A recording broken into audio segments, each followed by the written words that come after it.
দাসীর সাথে সহবাস জায়েজ হলে টাকা দিয়ে পতিতালয়ে গেলে কি গুনাহ হবে? কারণ তখন তো সাময়িক সময়ের জন্য দাসী কেনা হয়। অত্যন্ত আফসোসের বিষয় যে প্রশ্নকর্তার দাসী সম্পর্কে ধারণা নাই।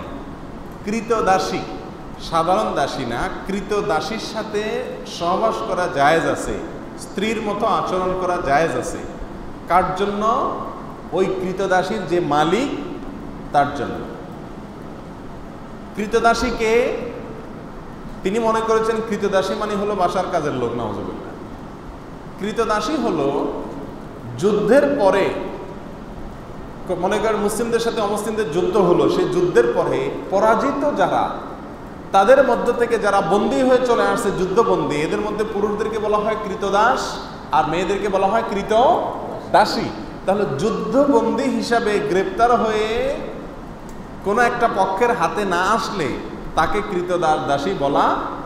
যদি একটা লোক কাজের লোক হয়, কাজের বুয়া হয়, হ্যাঁ, পুরুষ হোক মহিলা হোক, সে কখনো কৃতদাস কৃতদাসী না।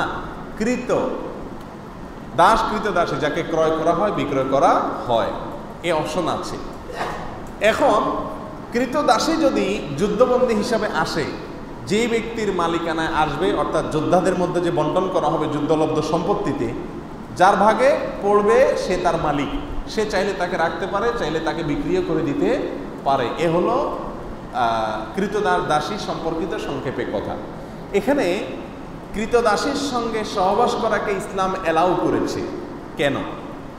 এটা নিয়ে আমাদের নাস্তিক ভাইদের বা নাস্তিক বন্ধুদের প্রশ্নের কোনো শেষ নেই। তারা বলে, হ্যাঁ, একজন কৃতদাসীর সাথে ইসলাম সহবাস করাকে কীভাবে বৈধ করেছে? কেন বৈধ করেছে আমি সংক্ষেপে শুধু বলতে চাই।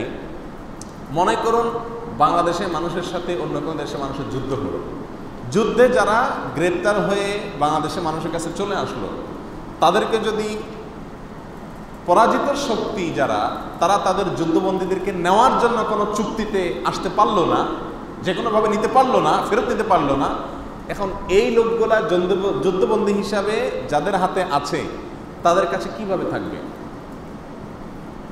ছেলেদেরটা তো যেমন তেমন কাজকাম করলো, সমস্যা নেই। মেয়েরা তো বাসা বাড়িতে থাকবে। তাহলে এই মেয়েটা বাসা বাড়িতে থাকলে তার নিরাপত্তার কোনো রাস্তা আছে? কোনো রাস্তা নেই। একজন নিরীহ মেয়ে যদি আপনার বাসায় থাকে, আপনার ভেতরকার পশুত্ব তার প্রতি হামলে পড়ার জন্য আপনাকে প্ররোচিত করবে কি করবে না? এটা হলো ন্যাচারাল বিষয়, এটাকে অস্বীকার করার কোনো সুযোগ নেই, এটা বাস্তবতা। এই জন্য ইসলাম বিধান রেখেছে যে ওই ব্যক্তি যিনি সেই কৃতদাসীটাকে পাবেন, তার ভাগে বন্টন করা হবে, তাকে দেওয়া হবে রাষ্ট্রপ্রধানের পক্ষ থেকে। সম্মানিত দর্শক এবং শ্রোতাবৃন্দ, আমি ডক্টর আবুল কাশেম মোহাম্মদ মাহবুবুল্লাহ যশোরী, বাংলাদেশি সেবা পার্টির পক্ষ থেকে আপনাদের সকলকে জানাই আসসালামু আলাইকুম ওয়া রাহমাতুল্লাহ। বাংলাদেশি সেবা পার্টির পক্ষ থেকে কেন আপনাদেরকে সালাম জানানো হয়? এই পার্টি একমাত্র বাংলাদেশে রব্বানি প্ল্যানকে বাস্তবায়ন করার লক্ষ্যে কাজ করে চলেছে। এক কথায় রব্বানি সংবিধানকে প্রতিষ্ঠা করতে চায় এই পার্টি। এবার আসুন, শায়েখ আহমদুল্লাহ যেভাবে কোরআনের আয়াতের বিপক্ষে আমাদের দেশের মানুষের সামনে কথা বলছে, তাতে মানুষেরা মনে করছে তার কথাগুলি সব ইসলামের কথা, তার কথাগুলি সব কোরআনের কথা। মূলত দাসী সেক্সকে বৈধ করার জন্য তার কথাগুলি আপনারা তার মুখ থেকে যখন বিভিন্ন ভিডিওতে শোনেন, এছাড়া আরও অনেকেই বলে যে দাসীর সাথে সেক্স করা বৈধ। মনে রাখবেন, দাসীর সাথে সেক্স করা এটি হচ্ছে কোনোভাবেও বৈধ না, এটি ধর্ষণ করা ছাড়া আর কিছুই না। কোরআনের আইন মতে যদি কোনো ব্যক্তি কোনো এমন নারী যাকে সে যুদ্ধক্ষেত্র থেকে পেয়েছে তার সাথে সে যদি সেক্স করে, মনে রাখবেন সেটি তার সাথে ধর্ষণ করার নামান্তর। এই মৌলবী সমাজ 1400 বছরের একটি ইতিহাস ফলো করে, আর সেই ইতিহাসটি আরব ইতিহাসের একজন ব্যক্তিকে কেন্দ্র করে, যার নিয়ে কোরআন কোনো কথা বলে না। কোরআন তাকে নিয়ে কোনোভাবেও কোনো কথা বলে না। আর তার ইতিহাসটি যখন আমরা দেখি তখন দেখতে পাই কোরআনের মুহাম্মাদুর রাসূলুল্লাহ ওয়া খাতামান নাবিয়িনের বিপক্ষে যে সেই আরব ইতিহাসের একজন বিশেষ ঐতিহাসিক ব্যক্তি, যে কিনা মুহাম্মাদুর রাসূলুল্লাহ ওয়া খাতামান নাবিয়িনের শত্রু হয়ে দাঁড় হয়ে আছে ইতিহাসের পাতায় অদ্যাবধি, তাকে প্রমোট করে চলেছে আমাদের দেশের মুরতাদ, আমাদের দেশের জিন্দিক, আমাদের দেশের নাস্তিক, আমাদের দেশের উলামায়ে আজাজিল সমাজ। এদের এই মুহূর্তে যদি আমরা সদস্যদের সংখ্যা দেখি 150+, প্রকাশ্যভাবে দাসীর সাথে সেক্স করার কথা বলছে বৈধ হিসেবে এই শেখ আহমদুল্লাহ গংরা। আবার ডক্টর ইনায়েতুল্লাহ আব্বাসী গং তারাও বলছে কোরআনের মুহাম্মাদুর রাসূলুল্লাহ ওয়া খাতামান নাবিয়িন দ্বারা সত্যায়িত হলো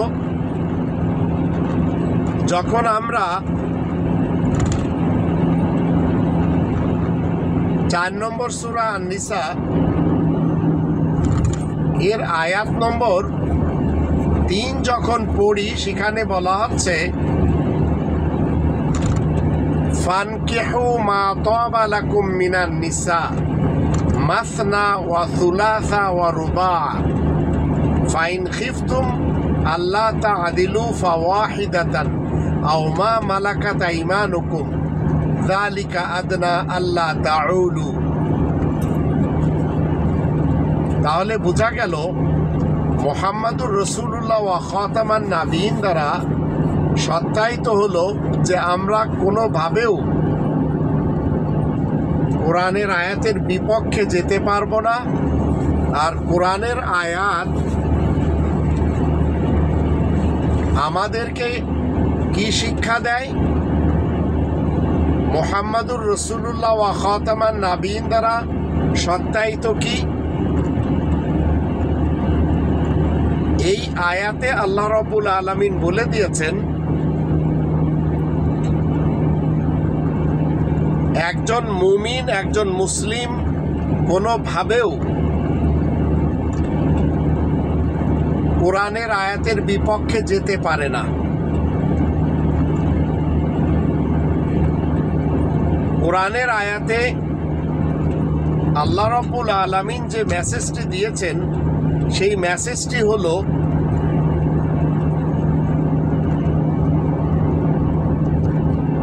নারীদের মধ্য থেকে যাদেরকে পছন্দ হয় দ্বিতীয়, তৃতীয় কিংবা চতুর্থ বিবাহ করা যাবে।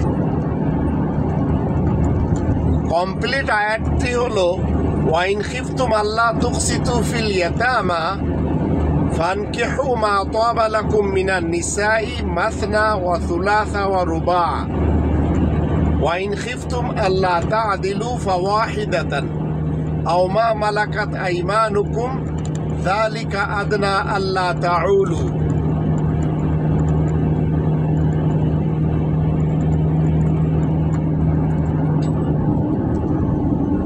আর তোমরা যদি ভয় পাও যে বেসাহারাদের ব্যাপারে সুবিচার কায়েম করতে পারবে না, তাহলে মেয়েদের মধ্যে যাদেরকে পছন্দ হয় দ্বিতীয়, তৃতীয় কিংবা চতুর্থ বিবাহ করতে পারবে।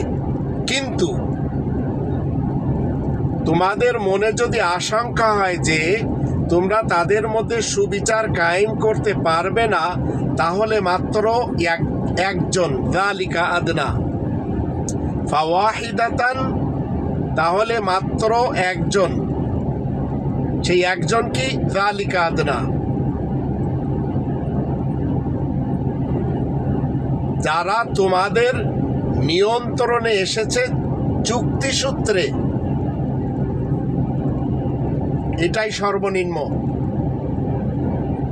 তোমরা তাদেরকে অধিকার থেকে বঞ্চিত করবে না। এটি মুহাম্মাদুর রাসূলুল্লাহ ওয়া খাতামান নাবিয়িন দ্বারা সত্যায়িত করা। এখানে কোনোভাবেও এই শেখ আহমদুল্লাহ গংদের দাসী সেক্স, যেটিকে ইসলামের পরিভাষায় বলা হয় ধর্ষণ, এটি কোনোভাবেও ইসলাম বৈধ বলে না। ইসলাম বিবাহকে প্রমোট করে। আর আরব ইতিহাসের যে ব্যক্তির সাথে আমাদের দেশের এই উলামায়ে কুফফার সমাজ যেভাবে যুদ্ধ এবং যুদ্ধলব্ধ মাল, আবার নারী, আবার পুরুষ, এদেরকে যেভাবে প্রমোট করে, এটি ইসলামের শিক্ষা অন্তত না। তাই যে বা যারা এই সমস্ত উলামায়ে কুফফারদের জালে ফেঁসে আছেন, আপনাদের মধ্য থেকে বেরোয় আসেন। আর কোরআনের 5টি দাবি, সেই 5টি দাবিকে নিজের জীবনে ফুলফিল করার চেষ্টা করুন। 1 নম্বর দাবি হচ্ছে কোরআনকে শতভাগ বিশ্বাস করতে হবে। 2 নম্বর দাবি কোরআনের ভাষায় কোরআন পড়া শিখতে হবে। 3 নম্বর দাবি মাতৃভাষায় কোরআন জানতে হবে। 4 নম্বর দাবি কোরআন মতে জীবন কাটাতে হবে। আর 5 নম্বর দাবি কোরআনের তাবলীগ করতে হবে।